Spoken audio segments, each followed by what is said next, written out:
Should one recite the Fatiha and Surah while praying behind the Imam?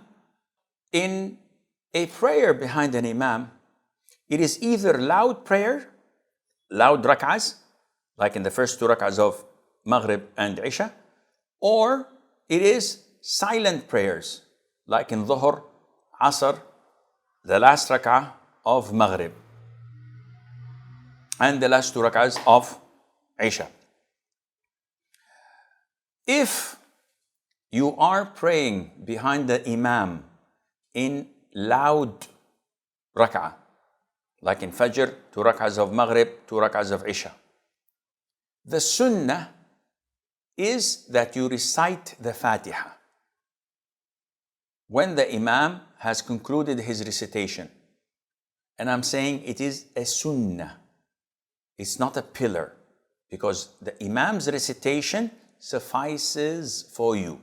So if I deliberately do not recite the Fatiha, my prayer is valid. Because in the loud rak'ah, his Fatiha suffices for me.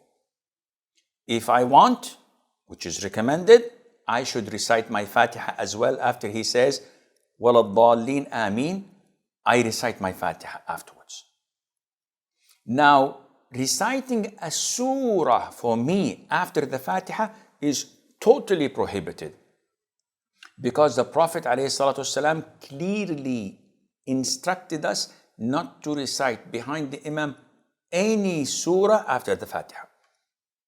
And that was referring to loud rak'ahs. But if it's Dhuhr time, the Imam is not reading audibly, I cannot hear him.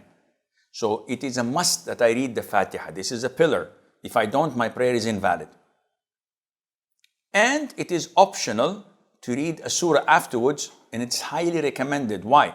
After reciting وَلَضَّالِّينَ آمين, and it's a silent rak'ah, the Imam is reciting a surah. I can't just sit there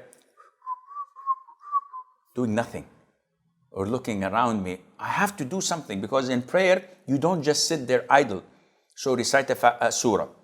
I finished it. Recite a second one. Recite a long surah until the Imam goes for ruku'.